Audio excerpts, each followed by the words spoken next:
Welcome friends. Today we will see video lecture 2 of cell biology and biotechnology. Now we will see what is biotechnology. Bio means living and technology means the advanced improvements in the activities. That combination is given by the biotechnology.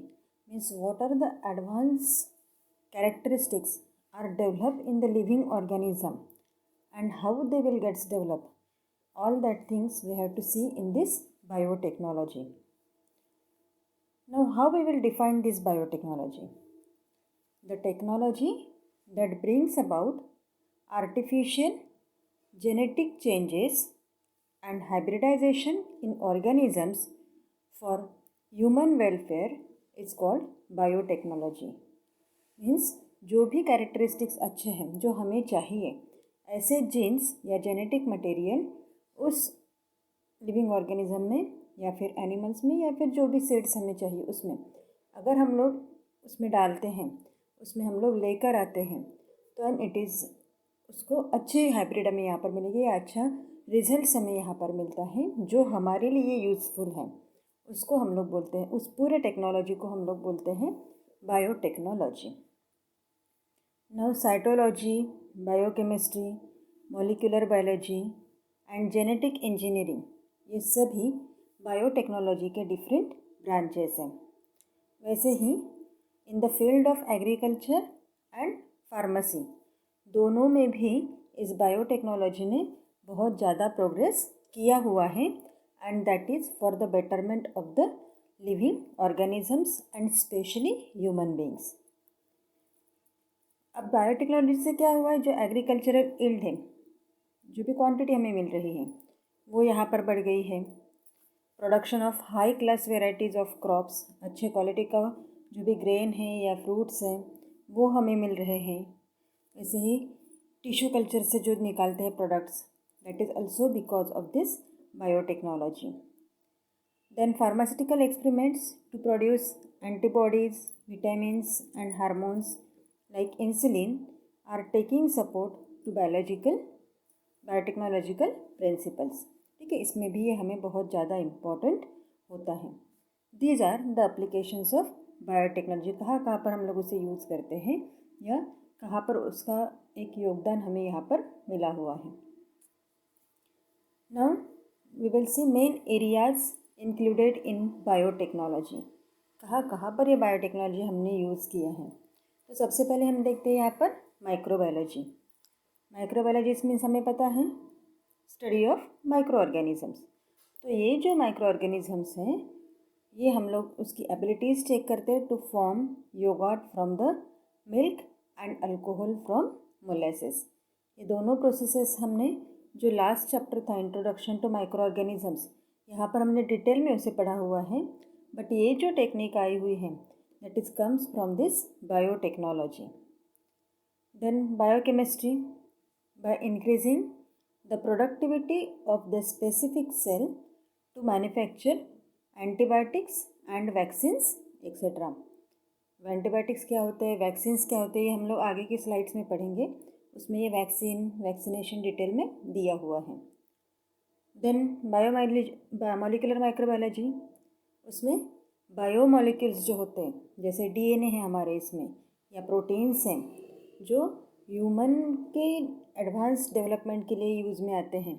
ऐसे इसमें जो changes लाए हुए हैं with the help of biotechnology उससे भी बहुत ज़्यादा अच्छे से हम लोग वेरियस डिजीज़ेस जो होते हैं उस पर हम लोग कंट्रोल कर सकते हैं. Then next one is genetic engineering. By technique of genetic manipulations, the plants and varieties and products of desired quality can be obtained. जैसे एग्जाम्पल जेनेटिकली मॉडिफाइड बैक्टीरियाज जो हैं जो ह्यूमन ग्रोथ हार्मोन्स के लिए और इंसुलिन के लिए important होते हैं. तो ऐसे बैक्टीरियाज हम लोग यहाँ पर बायोटेक्नोलॉजी से डेवलप करके जो इंसुलिन और ग्रोथ हार्मोन्स होते हैं उसके लिए ये यूज़फुल होते हैं. इस तरीके से ये जेनेटिक इंजीनियर अगर हम लोग पढ़ना चाहें तो ये एक वास्ट सब्जेक्ट है और उतना ही यहाँ पर इंटरेस्टिंग भी ये ब्रांच है यहाँ पर बायोटेक्नोलॉजी का। देन नॉन जेनेटिक बायोटेक्नोलॉजी, पूरे सेल्स जो है, टिश्यूज़ जो है, नॉन जेनेटिक बायोटेक्नोलॉजी एक्सपेरिमेंट्स हैं वो यहाँ पर किए जाते हैं। In tissue culture, production of hybrid seeds etcetera, such methods are used. Hybrid seeds किसके लिए बनाते हैं, इसका भी एग्जांपल हम लोग यहाँ पर देखेंगे। तो ऐसे अलग अलग तरीके के यहाँ हम लोग इसके इम्पोर्टेंस देखते हैं। Then benefits of biotechnology, increasing the per hectare yield of the cropland irrespective of the limitations, means crop yield जो होता है वो यहाँ पर बढ़ जाता है। मीन्स जैसे पहले अगर एक कोई आम का पेड़ है, उसको सपोज 100 आम यहाँ पर लग रहे हैं, तो ये टेक्निक यूटिलाइज करने के बाद वहाँ पर हज़ारों आम और एक ही प्लांट पर अलग अलग वेराइटी के आम, इस तरीके से भी डेवलपमेंट यहाँ पर हुआ है। By development of resistant varieties the expenses on disease control becomes less. ठीक है, यहाँ पर क्या हो रहा है, जो भी डेवलपमेंट्स हुए हैं उससे रेजिस्टेंस हमारे बॉडी में बढ़ जाता है। Because of that we will fight against the various diseases. तो डिजीज़ कंट्रोल भी यहाँ पर हमारे इसमें जो उस पर एक्सपेंस हम लोग करते हैं, जो उस पर हम लोग खर्चा करते हैं, वो यहाँ पर पूरा कम हो जाता है। Fast fruit setting varieties are developed that increases the per annum yield। Fruit setting means यहाँ पर क्या है, जो फ्रूट हम लोग जो हमें सिर्फ एक पर्टिकुलर पीरियड में ही मिलता था, वो अब हम लोग रिपीटेडली साल भर ले सकते हैं। तो उससे हमें प्रोडक्शन भी एक बार बढ़ जाता है और उसी के साथ साथ उसका यील्ड भी आने के लिए ह्यूमन बीइंग के लिए वो अवेलेबल हो जाता है। Varieties which can withstand changing environmental parameters such as variable temperature, water stress, changing fertility of soil, etc. are created। ये जो भी पैरामीटर्स यहाँ पर चेंज होते रहते हैं जिससे हमारे क्रॉप्स यहाँ पर बिगड़ सकते हैं या उसकी क्वालिटी यहाँ पर कम हो सकती है, ऐसे जो फैक्टर्स होते हैं, जैसे हमने देखा temperature, water stress, changing fertility of soil, ये सभी जो है यहाँ पर कम होते जाते हैं। And because of that, the stress resistance varieties we are getting. All these are the benefits of biotechnology। इसके अलावा भी आप बहुत सारे बेनिफिट्स यहाँ पर लिख सकते हो। Now development of biotechnology in India। अब जब ये यहाँ पर बायोटेक्नोलॉजी की पूरी स्टडी अगर हम लोग कर रहे हैं, तो यहाँ पर उसका एक स्पेसिफिक बोर्ड होना भी उतना ही ज़रूरी है। और ये बात ध्यान में रखते हुए 1982 को नेशनल बायोटेक्नोलॉजी बोर्ड ये यहाँ पर डेवलप किया गया इंडिया में, और उसके अंडर पूरी स्टडीज़ होती हैं, जो वेरियस एक्सपेरिमेंट्स होते हैं वो भी यहाँ पर किए जाते हैं। और उसी के साथ साथ 1996 में department of biotechnology under the ministry of science and technology ये भी यहाँ पर एस्टेब्लिश्ड हुआ है। और इसके साथ अलग अलग सेंटर्स जो हैं वो भी उसके लिए वर्क करते हैं। And they are having a specific area, means उसी पर्टिकुलर एरिया पर, जैसे टिश्यू कल्चर है या सेल साइंस है, ऐसे अलग अलग टॉपिक्स पर वो यहाँ पर थरोली स्टडी करते हैं। तो ये इंस्टीट्यूट है national institute of immunology, national facility for animal tissue and cell culture, national centre for cell science, national brain research centre, central institute of medicinal and aromatic plants, and last is the facilities of higher education and research. Okay, ऐसे पूरे जो developments हो रहे हैं उसके लिए ये अलग अलग इंस्टीट्यूट कंटिन्यूअसली यहाँ पर वर्क करते रहते हैं। नाउ एप्लीकेशन, कमर्शियल एप्लीकेशन क्या है बायोटेक्नोलॉजी का, वो हमें देखना है। अब commercial means which are useful for the human beings, और उसमें मेन हमारा आता है सबसे पहला, दैट इज़ इन एग्रीकल्चर। उसको हम लोग कहते हैं क्रॉप बायोटेक्नोलॉजी। अब क्रॉप बायोटेक्नोलॉजी हम लोग देख रहे हैं, तो यहाँ पर हमने उसे 3 टाइप्स में डिवाइड किया हुआ है। इसमें फर्स्ट है हमारा हाइब्रिड सीड्स। अब हाइब्रिड सीड्स मीन्स क्या होगा? हाइब्रिड से हमें पता होता है कि that is the combination of 2। तो 2 ऐसे जीन्स होते हैं जो डिफरेंट क्रॉप से हमें मिलते हैं, उनको कंबाइन करके कुछ नया क्रॉप जब मिलता है that is called as the hybrid seeds. और ये जो क्रॉप हमें बाद में मिल रहा है, this crop is having a good characteristics as compare to that of their parent genes. ठीक है, इसलिए यहाँ पर कॉम्बिनेशन करके उसका हाइब्रिड बनाकर हमें उसे बेचने के लिए मिलता है। जैसे हम लोग देखते हैं कि जो स्वीट कॉर्न वाले हमारे इसमें अभी कॉर्न मिलते हैं, तो पहले ये थे क्या? नहीं, पहले जो मिलते थे वो उसके दाने छोटे होते थे, उसके टेस्ट भी उतना स्वीट नहीं होता था। बट अब जो स्वीट कॉर्न मिलते हैं वो उसके दाने भी बहुत ज़्यादा मोटे होते हैं, भरे हुए होते हैं, और उसमें उसका टेस्ट भी स्वीट होता है। That is better for the taste. ठीक है, उसका टेस्ट भी बहुत अच्छा लगता है। तो दैट इज़ के यहाँ पर क्या हुआ है? There is an development in the seeds of that plant. ठीक है, कॉर्न का जो प्लांट है उसमें डेवलपमेंट आया हुआ है। ऐसे ही अलग अलग डेवलपमेंट्स हम लोग अलग अलग प्रोडक्ट्स में यहाँ पर देखते हैं। That is called as the hybrid seeds. Then second part है जेनेटिकली मॉडिफाइड क्रॉप्स।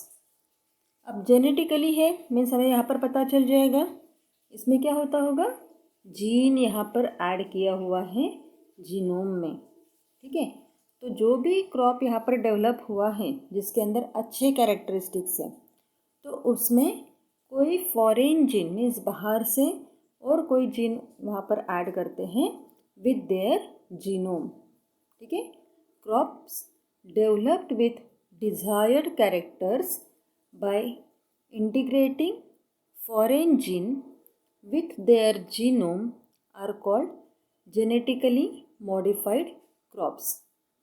और ये क्रॉप्स हमें किस लिए इम्पोर्टेंट होते हैं? हाई यील्डिंग वेराइटीज़, जिससे वेरियस डिजीजेज है, अल्कलिनिटी है, वीड्स जो होते हैं, वीड्स जो प्लांट्स हमें यहाँ पर ज़रूरी नहीं है। और वैसे ही कोल्ड और ड्राफ्ट से जो भी कंडीशंस क्रिएट होते हैं, ये सभी फैक्टर्स इसमें नहीं दिखते हैं, हमें उसका अफेक्ट यहाँ पर नहीं होता है। These are the genetically modified crops. अब इसका अगर हम लोगों को एग्जाम्पल देखना है तो सबसे पहले हम लोग देखते हैं BT cotton. That B stands for bacillus and T stand for thuringiensis. ठीक है, that is the name of the bacteria. तो ये जो बैक्टीरिया के जीन थे वो उसमें से निकालकर उस कॉटन के जीन के साथ उसे इंटीग्रेटेड किया हुआ है। ठीक है, इसलिए हम लोग यहाँ पर देखते हैं BT cotton, bacillus thuringiensis plus cotton, इसका कॉम्बिनेशन यहाँ पर हुआ है। और इससे हमें जो कॉटन मिलता है दैट कॉटन इज़, जो भी वहाँ पर जैसे कॉटन के बॉल्स तैयार होते हैं तो उसमें बॉल वर्म जो होते हैं वो अटैक करते हैं। और एक बार अगर वो बॉल वर्म ने वहाँ पर अटैक कर लिया, उसके लीव्स अगर उसने खा लिए, तो उस कंडीशन में जो क्रॉप यहाँ पर हमें मिलता है that is not good for the means that is having a less quality. उसकी क्वालिटी उतनी अच्छी वहाँ पर नहीं होती है। बट ये जो बीटी कॉटन है यहाँ पर हमने यूज़ किया हुआ, अगर इस पर ये जो कोई बॉल वर्म अटैक करते हैं, उसके लीव्स अगर वो खाते हैं, that time directly it will affect on the alimentary canal of the bollworm. ठीक है, और उसकी वजह से उसकी डेथ हो जाती है। और उसके बाद जो हमें क्रॉप मिलता है, क्योंकि जब वर्म का अटैक होता है तो उसमें उसका क्रॉप पूरा डिस्ट्रॉय हो जाता है, उसकी क्वालिटी ख़राब हो जाएगी, प्रोडक्शन हमें कम मिलेगा, जितने क्वांटिटी में ये हमें कॉटन मिलना चाहिए वो यहाँ पर नहीं मिलेगा। तो उसकी वजह से ही यहाँ पर अगर हम लोग ये बीटी कॉटन देखते हैं तो जैसे ही उस बॉल वर्म ने अटैक किया तो उस पर वो उसको डाई कर देता है, उसको वो मार देता है, और जो क्रॉप हमें मिलता है that is of good quality. तो यहाँ पर क्या हुआ है, दोनों के जीन्स जो थे वो कंबाइन हुए हैं और अच्छी क्वालिटी का प्रोडक्ट हमें यहाँ पर मिलता है, that is the BT cotton. Then वैसे ही बीटी ब्रिंजल, बीटी मीन्स फिर से वही है बैसिलस, टी मीन्स थुरिनजेनेसिस। ये जीन्स जो थे वो ब्रिंजल में, जैसे कॉटन में डाले थे वैसे ही ब्रिंजल में डाले हुए हैं। तो उसमें ब्रिंजल पर जो भी पेस्ट अटैक करता है उस पर ये जो बैक्टीरिया है बैसिलस थुरिनजेनेसिस, ये उस पर अटैक करके जो ब्रिंजल है उसको प्रोटेक्ट करता है, उसकी क्वालिटी अच्छी बनाता है। Then next one is golden rice. अब गोल्डन राइस में क्या हो रहा है, जो जीन सिंथेसाइज्ड विटामिन ए के लिए यूज़ करते हैं हम लोग, बीटा कैरोटीन, वो यहाँ पर इंट्रोड्यूस किया है राइस के इसमें। और जैसे ही पहले हमें नेचुरल मीन्स जो राइस मिलता था उससे ज़्यादा अच्छी वैरायटी वाला राइस हमें मिलता है and it contains 23 times more amount of beta carotene, ठीक है, that is called as the golden rice. Then herbicide tolerant plants. Herbicides means क्या होता है, जो वीड्स से अटैक करता है उसे। Weeds always affect the growth of main crop, जो भी मेन क्रॉप्स है उसको यहाँ पर क्या करता है ये हर्बिसाइड्स, वीड्स क्या करते हैं, उसकी ग्रोथ जो होती है उसको पर वो अफेक्ट करता है। अब ये हर्बिसाइड्स अगर हम लोग वीड्स को डिस्ट्रॉय करने के लिए यूज़ कर रहे हैं तो उस कंडीशन में उस क्रॉप को अच्छा बनने के लिए ये हेल्पफुल होता है। और उसी के लिए ये हर्बिसाइड टॉलरेंट प्लांट्स वैराइटीज़ यहाँ पर यूज़ की हुई है या डेवलप की हुई है और it is helpful to destroy the weeds. Okay, these are the 4 different parts for this genetically modified crops: BT cotton, BT brinjal, golden rice, herbicide plants, ठीक है, herbicide tolerant plants. This is about the genetically modified crops. Now the next we will see that is biofertilizers. Biofertilisers हमने जैसे introduction to microbiology में भी पढ़ा था, तो उसमें कौन कौन से हम लोग यूज़ करते हैं ये यहाँ पर हम लोग देखते हैं। Means instead of chemical fertilizers, if we are using this biofertilizers then the quality of that crop is also increases. और जो बैड इफ़ेक्ट्स केमिकल फर्टिलाइजर्स की वजह से ह्यूमन बींग्स पर होते हैं वो यहाँ पर नहीं होंगे, ठीक है। इसलिए ये जो बायो फर्टिलाइजर्स हैं ये यहाँ पर अलग अलग बायो फर्टिलाइजर्स हम लोग यूज़ करते हैं। अब जैसे यहाँ पर 3 टाइप्स के बायो फर्टिलाइजर्स दिए हुए हैं।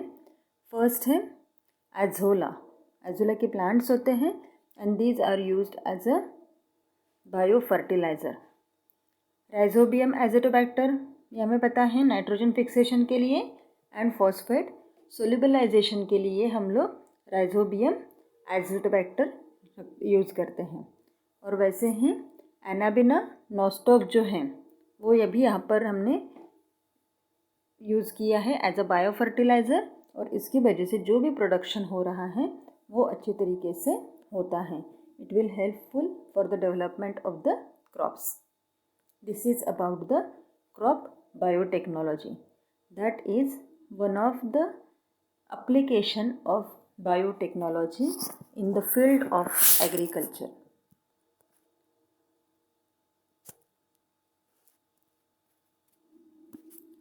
Then the next is animal husbandry. अब एनिमल हस्बेंड्री में क्या होगा, यहाँ पर जो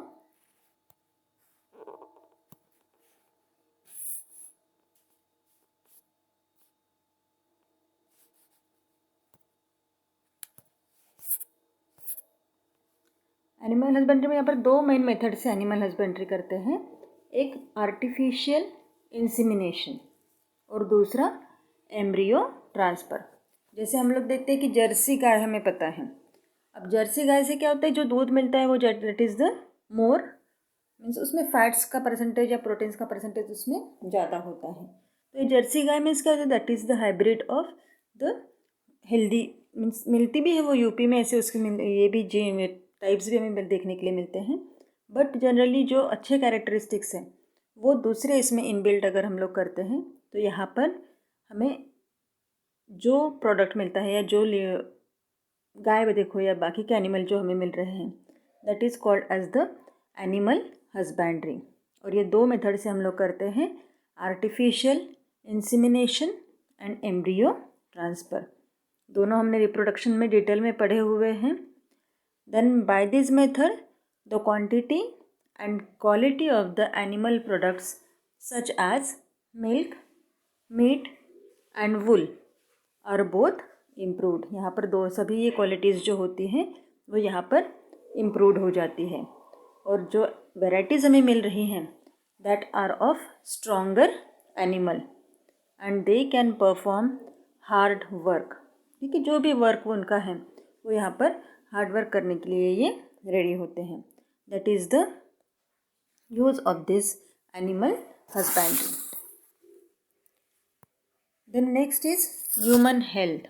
ये सबसे इम्पॉर्टेंट फैक्टर है बायोटेक्नोलॉजी का, ह्यूमन हेल्थ। क्योंकि जो कुछ भी हम करते हैं that is good for the human health, वही हम लोग करते हैं जो अच्छा है। तो अलग अलग ट्रीटमेंट्स के लिए, अलग अलग डिजीज़ेज़ जो होते हैं उनके ट्रीटमेंट्स के लिए और डायग्नोसिस के लिए यहाँ पर ह्यूमन हेल्थ मैनेजमेंट जो होता है वो वर्क करता है। और इसमें अलग अलग मेडिसिन्स तैयार करना, अलग अलग वैक्सीन्स तैयार करना और जेनेटिकली क्या प्रॉब्लम्स आ रहे हैं ये भी यहाँ पर डिटेक्ट करना, these are the main aspects of this human health management. तो इसलिए जीन का जो भी रोल है वो यहाँ इम्पॉर्टेंट होता है। Than diagnosis of diabetes and heart diseases can now be done even before the onset of the symptoms. ठीक है, सिम्टम्स दिखने के पहले ही हम लोग उसको डायग्नोज कर सकते हैं। वैसे ही एड्स एंड डेंगू जो होता है वो भी हम लोग डायग्नोज करते हैं within the few minutes due to the biotechnology. Then treatment in such cases can be done at the earliest. और हमें पता होता है कि अगर हम लोग अर्ली स्टेजेस में ही कुछ मेडिसिन्स ले रहे हैं या फिर उसमें ट्रीटमेंट कर रहे हैं then it will be cured easily. Thus biotechnology जो है, तो मेडिसिन्स यहाँ पर जो भी हमें नीडेड होते हैं for the treatment can be manufactured, वो पहले से हम लोग बना सकते हैं। जैसे कि bacteria human insulin can be made now. ठीक है, जो यहाँ पर डायबिटीज़ है वहाँ पर इंसुलिन का परसेंटेज जो होता है वो कम होता है, तो ऐसे ह्यूमन इंसुलिन प्रोड्यूस करने वाले जो बैक्टीरियाज होता है उससे ये मेडिसिन्स तैयार करते हैं। तो ह्यूमन इंसुलिन के जीन जो होते हैं वो उस बैक्टीरिया में इनकॉर्पोरेट करते हैं और उसी के लिए उसको ग्रो करते हैं। That is only because of the biotechnology. उसी के साथ साथ वेरियस वैक्सीन्स और एंटीबायोटिक्स जो होते हैं that are also made in this way. No vaccines, अब सब लोग हम लोग सुने जैसे कोरोना वायरस यहाँ पर आया तो वैक्सीन्स जब तक नहीं आएगा तब तक हम लोग सेफ नहीं हैं। तो ये वैक्सीन क्या होता है? तो वैक्सीन मीन्स क्या है? वो एक एंटीजन है। ठीक है, antigen containing material given to acquire either permanent or temporary immunity against a specific pathogen or disease. ठीक है, किसी भी ऑर्गेनिज्म या वायरस के अपोज में जब हम लोग एंटीजन लेते हैं तो automatically when that virus will enter in our body then antibodies are form. और एक बार अगर एंटीजन और एंटीबॉडी का कॉम्बिनेशन होता है in that case it will becomes neutral, हमारे बॉडी पर उसका कुछ भी इफेक्ट उसके बाद नहीं होगा। That is the vaccines. इसीलिए ये जो वैक्सीन्स हैं दीज आर द एंटीजन्स। और हमने जब बचपन से ही हम लोग देखते हैं, उस दिन अपने पोलियो वायरस में भी हमने देखा था, तो उसके भी यहाँ पर वैक्सीन इस तरीके से तैयार किया हुआ है ताकि एट द पर्टिकुलर एज हम लोग उसे ले सके। हम लोग उसको अगर लेते हैं तो उस वायरस के अपोज में हमारे बॉडी में ऑटोमेटिकली उसके इम्यूनिटी जो होती हैं वो यहाँ पर डेवलप हो जाती हैं। वो फिर परमानेंट भी होती हैं या टेम्प्ररी होती हैं। जैसे टाइफाइड का हम लोग देखते हैं तो उसका वैक्सीन हमें पर्टिकुलरली 3 साल के बाद लेना होता है।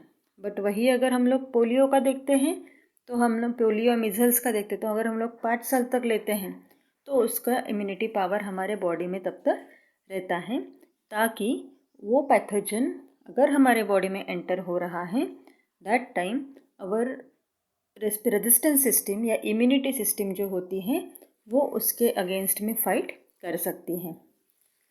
अब ये जो वैक्सीन्स है, these vaccines are prepared with the help of pathogens. ठीक है, जिसके अगेंस्ट में हमें ये वैक्सीन बनाना है उसी पैथोजन को यहाँ पर यूज़ करते हैं। उस पैथोजन को कम्प्लीटली किल्ड कर देंगे या उसको पार्शियली किल्ड करते हैं वैक्सीन बनाने के लिए। Due to this there were chances of containing a disease in case of some persons. अगर पार्शियली किया तो जिसके इम्यूनिटी पावर कम होगी उसमें इसमें एक डिजीज़ होने की पॉसिबिलिटी यहाँ पर रहते हैं। Hence as an alternative scientist tried to artificially produce vaccines with the help of biotechnology. Artificially किस तरीके से हम लोग उसे बना सकते हैं इस पर भी रिसर्च चल रहा है। इसके लिए वो they are producing the antigens in the laboratory with the help of genes isolated from the pathogen and used it as a vaccine। कि जो भी हम लोग पैथोजन होगा उसमें से जीन्स निकाल कर उससे वैक्सीन बनाने की ट्रीटमेंट यहाँ पर बायोटेक्नोलॉजी में की जाती है और उससे सेफर वैक्सीन जो होगा वो यहाँ पर प्रोड्यूस हो सकता है। That is the vaccine. Then vaccination क्या है? Administering of vaccines. वैक्सीन्स को हमारे बॉडी के अंदर एडमिनिस्ट्रेट करना, that is the vaccination. Vaccine हमें पता है दैट इज़ द एंटीजन। अब वो क्या करना है, हमें दूसरे जो पर्सन है उसके बॉडी में उसे हमें एडमिनिस्ट्रेट करना है, उसके बॉडी में हमें उसे इंजेक्ट करना है। ठीक है, either it is a human being और एनिमल। और फिर उस एनिमल या ह्यूमन बीइंग के बॉडी में it will develop the immunity against that particular pathogen or disease। ये लॉन्ग टर्म प्रोसेस होता है और उतना ही ये रिस्की भी होता है, बट अगर ये डेवलप हो जाए then these are helpful all over the world. इसलिए उसको डेवलप करना उतना ही ज़रूरी होता है। ये वैक्सीन तैयार करने के लिए हम लोग बायोटेक्नोलॉजी का यूज़ करते हैं। एंड जैसे हमने पहले नेशनल इंस्टीट्यूट्स देखे हुए थे बायोटेक्नोलॉजी के, वहाँ ये पूरा वर्क इस तरीके से चलता रहता है and various scientist works on that particular trade. The antigen are produce with the help of genes of the pathogen. और ये जो वैक्सीन्स हैं these are safe for the administering. These antigenic proteins are injected to people to make their immune stronger. This process of vaccination is absolutely safe. The vaccines are more thermostable and active for a long period of time। ये जो vaccines यहाँ पर बनाए हुए हैं, ये vaccines जो हैं वो थर्मोस्टेबल में टेम्परेचर अगर चेंज हो रहा है तो भी इसमें ये स्टेबल रह सकते हैं, उसमें चेंजेस नहीं आएंगे और लॉन्गर पीरियड तक ये एक्टिव भी यहाँ पर रहते हैं। Then edible vaccines. Edible vaccines means जो हम लोग खा सकते हैं, तो इसको हम लोग कहते हैं एडिबल वैक्सीन्स। अब edible vaccines are those which are given as a food by incorporating them into the food stuffs. Food के फॉर्म में ही वो रहते हैं और उसको हम लोग खा सकते हैं। Such edible vaccines are produced through the biotechnology. जैसे एग्जांपल अगर हम लोग लेते हैं तो पोटैटोज़, ट्रांसजेनिक पोटैटोज़ यहाँ पर प्रोड्यूस किए हुए हैं बायोटेक्नोलॉजी के डेवलपमेंट से, which contain vaccine that act against the bacteria like vibrio cholerae, escherichia coli. ये दो ऑर्गेनिजम्स ये नेचुरली वाटर्स में प्रेजेंट होते हैं और विब्रियो कॉलेराई से हमें कॉलेरा हो सकता है एंड एस्चेरिचिया कोलाई से जो भी इंटेस्टिनल या स्टमक के जो प्रॉब्लम्स होते हैं वो एस्चेरिचिया कोलाई से होते हैं। तो ये जो पोटैटो हैं उसमें इस बैक्टीरिया के अगेंस्ट में यहाँ पर वैक्सीन तैयार किया हुआ है।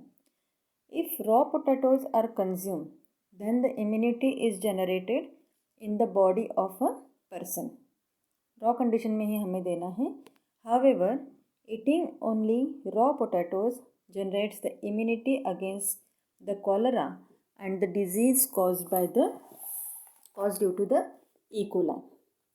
अब नीचे के डायग्राम में हमें यहाँ पर दिख रहा है कि जो भी यहाँ पर हमें वायरस दिखता है, तो ये जो वायरस है उसका जीन यहाँ पर निकाला हुआ है। Inject virus in the plant, और उसमें से जो भी पैथोजन है उसको निकाल कर उसमें दिया हुआ है। Then it will comes to the transgenic plant virus. पूरे सर्कल में हमें ये ऊपर का जो शेडेड पोर्शन यहाँ पर दिख रहा है, that is the transgenic part. Then virus infects the pieces of potato leaves. दिख रहा है हमें नेक्स्ट डायग्राम में, पोटैटो लीव्स पर उसमें अफेक्ट हुआ है। देन उसके बाद entire plant is developed from the leaf pieces containing genes of human pathogen. पूरे प्लांट्स में यही पैथोजन यहाँ पर आए हुए हैं।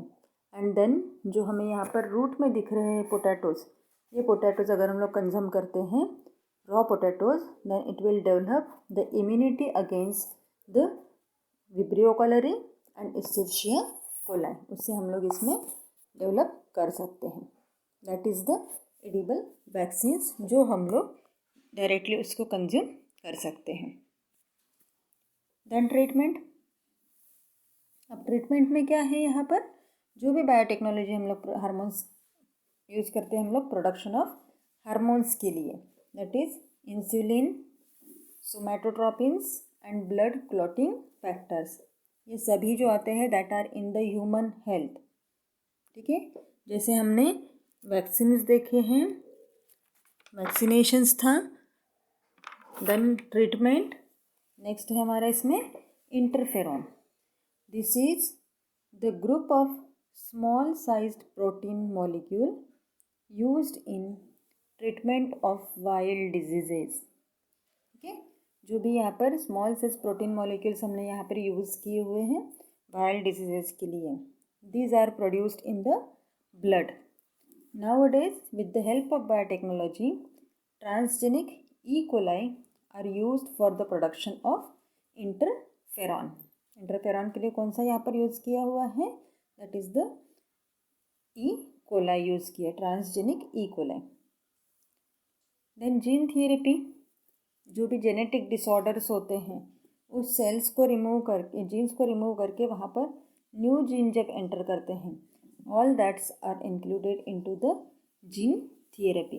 और इसमें हम लोग कोई भी जीन्स जो होते हैं या कोई भी सेल्स जो होते हैं that we have to replace. Gene therapy to treat genetic disorders in somatic cells has become possible due to the biotechnology. ठीक है, जीन ट्रांसफ़र यहाँ पर हम लोग कर सकते हैं। जैसे एग्जाम्पल हमने लिया है phenyl ketonuria. This is arises due to the genetic changes in hepatocytes. Hepatocytes means liver cells. It becomes possible to treat it with gene therapy. This method is called somatic cell gene therapy. All the cells except sperms and ova in the body are called somatic cells. Somatic cells हम लोग किसको बोलते हैं, जो sales है पूरे body में accept sperms and ओवा, उसको हम लोग बोलते हैं somatic cells. Then there is one additional information for you. Indian Institute of Science has developed a transgenic variety of tobacco. If cattles feed upon these the leaves of these plants, they do not contract a viral disease rinderpest. ठीक है, ये जो disease हमें animals में दिखता है या kettles में जनरली दिखता है, तो अगर कैटल्स ये लीव्स खाते हैं transgenic variety of transgenic tobacco leaves के, तो उनमें ये जो डिजीज़ है वायरल डिजीज़ है रिंडर पेस्ट, ये हमें कैटल्स में नहीं दिखता है। Then next is cloning. Cloning means modern technique in which there is a production of replica of any cell और ऑर्गन और एंटायर ऑर्गेनिज्म। ठीक है, जो यहाँ पर रिप्लिका मीन्स डुप्लीकेट कॉपी, वो प्रोड्यूस होती है किसी भी सेल की, ऑर्गन की या कंप्लीट ऑर्गेनिज्म की भी। Okay, there are two types of cloning, reproductive cloning and second one is therapeutic cloning. अब रिप्रोडक्टिव क्लोनिंग मीन्स क्या होता है, वो जब फ्यूजन होता है न्यूक्लियस में diploid somatic cell with the enucleated ovum. ठीक है, इनके बीच में जब यहाँ पर फ्यूजन हो रहा है, in that case the reproductive cloning is done. इसके लिए हमें स्पर्म या मेल गमेट की ज़रूरत यहाँ पर नहीं होती है, ओनली सोमैटिक सेल्स और इनॉकुलेटेड ओवम, इनको ही यहाँ पर फ्यूज करके नई स्पीशीज़ यहाँ पर हम लोग तैयार कर सकते हैं। Then therapeutic cloning means theory में यूज़ होता होगा, इसलिए हमने इसे कहा हुआ है therapeutic cloning. This technique is used for treatment purposes. Stem cells are derived from the cell formed in the laboratory by the union of somatic cell nucleus with the inoculated egg cell। उसमें यहाँ पर laboratory में ही somatic cell और egg cells जो होते हैं उसको फ्यूज्ड किया जाता है। Similar to cells, genes are also cloned and millions of the copies of same gene can be produce. एक के बाद दूसरा कैसे उसका रिप्लिका हम लोग बनाकर ऐसे हज़ारों या मिलियंस सेल्स जीन्स जो होते हैं वो हम लोग यहाँ पर बना सकते हैं, which are used for gene therapy and other purposes. Gene therapy के लिए और बाकी के पर्पजेस के लिए भी हम लोग उसे यूज़ कर सकते हैं। अब ये किसके काम में आता है, controlling the inheritance of hereditary diseases. ठीक है, जो भी हेरिडिटरी डिजीजेस हैं एक पीढ़ी से जब दूसरी पीढ़ी में आता है तो ऐसे इसमें ये हम लोग उसको कम कर सकते हैं, उसको कंट्रोल हम लोग कर सकते हैं। Then enhancing the specific tendency may become possible due to the cloning technique. However, there is a worldwide opposition to human cloning on various issues. Worldwide opposition भी यहाँ पर किया हुआ है कि बाकी के जो कुछ भी डिफरेंट डिजीज़ होते हैं उस पर यहाँ पर उसका एक्शन नहीं होना चाहिए।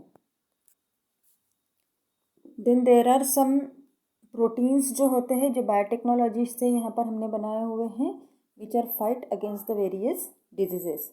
जैसे इंसुलिन है, डायबिटीज़ में इसमें होता है। देन सोमैटोस्टेटिन है, जिससे हम लोग ड्वार्फिज्म जो डिजीज़ है उस पर ये प्रोटीन एक्ट करते हैं। इरिथ्रोपोएटिन है, उससे एनीमिया प्रोटेक्ट हो सकता है। Factor 8 haemophilia, interleukin cancer, interferon viral infections. ये जो प्रोटीन्स हैं जो बायोटेक्नोलॉजी से बनाए हुए हैं, these are fight against this various diseases. Then there is one information for you, जो क्लोनिंग हमने पढ़ा हुआ है तो ये क्लोनिंग जो होता है ये शीप के लिए यहाँ पर किया हुआ था। तो शीप से जैसे हमें वुल मिलता है, तो अगर ज़्यादा क्वांटिटी में हमें वुल चाहिए उसके लिए ये क्लोनिंग टेक्निक यहाँ पर यूज़ की हुई है। और सबसे पहले स्कॉटलैंड में 5 जुलाई 1996 में शीप का जो होता है nucleus from the udder cell of sheep of Finn Dorset variety had been introduced into the inoculated ovum of the Scottish sheep। क्योंकि उधर की ये जो शीप थी पहले वाली फिन एंड डॉर्सेट वेराइटी की, उसमें ज़्यादा वुल था, तो उसका जीन निकाल कर जो स्कॉटिश शीप थी उसमें ये इनोकुलेट कर दिया। फिर उसके बाद उसका ओवम डेवलप होने दिया यूट्रस में स्कॉटिश शीप के ही। And then Dolly had been born. उस पहले शिप को हमने नाम दिया था डॉली, उसमें यहाँ पर उसको नाम आया था। And it shows the characteristics as per the chromosomes in the nucleus and any character of Scottish sheep was not visible means पूरी वेराइटीज़ जो थी वो यहाँ पर उसकी चेंज हो गई है। And from that we are getting the more quantity of wool. जैसे पिक्चर में हमें दिख रहा है, जो छोटी वाली दिख रही है that is the Scottish sheep, और जो बड़ी दिखती है that is the picture of that Dolly, जो हाइब्रिड से यहाँ पर बनी हुई है। Okay, this is the results of the cloning. Then fourth application हमें देखना है, यहाँ पर 3 हम लोग देख चुके हैं। पहली थी हमारी हाइब्रिड सीड्स, देन सेकंड हमने देखा genetically modified seeds, third human health, then fourth is the industrial products. ठीक है, या उसको हम लोग बोलते हैं वाइट बायोटेक्नोलॉजी। तो जैसे वेरियस इंडस्ट्रियल केमिकल्स होते हैं उसको बनाने के लिए भी यहाँ पर लेस एक्सपेंसिव प्रोसेसेस हम लोग यूज़ करते हैं। जैसे मैन्युफैक्चरिंग ऑफ अल्कोहल प्रोसेस किया जाता है by using transgenic yeast on sugar cane molasses. वो एक इसका बहुत अच्छा एग्जाम्पल है इंडस्ट्रियल प्रोडक्ट्स का या वाइट बायोटेक्नोलॉजी का। Then environment and biotechnology. अब एनवायरनमेंट और बायोटेक्नोलॉजी में क्या हो रहा है, यहाँ पर एनवायरनमेंट से रिलेटेड जो भी फैक्टर्स हैं उसको यहाँ पर कंसिडर किया है। For the treatment on sewage and solid waste microbial processes are used to speed up decomposition. ये हमने कंपोस्ट फॉर्मेशन में देखा था कि यहाँ पर उसमें किस तरीके से ये माइक्रोब्स जो होते हैं that are used for the composting या फर्टिलाइजर्स बनाने के लिए यूज़ होता है। और ये जो यहाँ पर बने हुए हैं these are organically rich sewage and release in the natural water bodies. There is oxygen depletion in water. This is because the organic matter is oxidized with the help of dissolved oxygen in the water, and depletion of oxygen level जो था it adversely affect the aquatic animal. Therefore, sewage is first oxidized by the microbial technique and then it is released. अगर हम लोग ऐसे ही डाल देते हैं तो नेचुरली उसमें उसका जो ऑक्सीजन लेवल होता है, dissolve oxygen level, that will gets reduced, वो कम होते जाता है और उससे it will badly affect on the aquatic life. इसलिए जो भी यहाँ पर सीवेज वेस्ट वाटर बॉडीज़ में डालना है तो उसको सबसे पहले ट्रीट करना होता है, then we have to added it into the water bodies. Solid organic waste material is treated with microbes to produce compost on a large scale.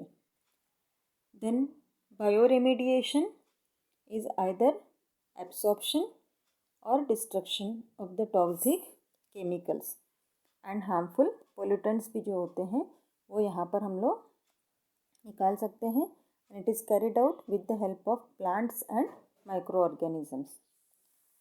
Then phytoremediations वो कौन सी मेथड है जहाँ पर प्लांट्स इस प्रोसेस के लिए यूज़ करते हैं, that is the phyto means plant and remediation means control measure.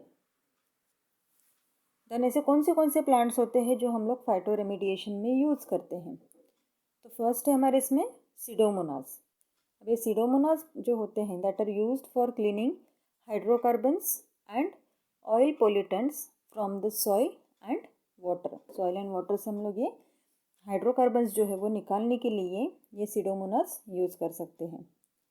Then fern terrace विटाटा जो आर्सेनिक होता है उसको एब्जॉर्ब कर देता है, आर्सेनिक सॉइल में है या वाटर में है उसको ये एब्जॉर्ब करता है, because this arsenic is very harmful to the human being. उसकी स्मॉल क्वान्टिटी भी अगर देखते हैं हम लोग तो भी वो ह्यूमन बींग पर बैड इफेक्ट्स कर सकती हैं। Then genetically modified variety of Indian mustard, उसको हम लोग सॉइल में जो सेलेनियम होता है उसको एब्जॉर्ब करने के लिए ये यूज़ होता है।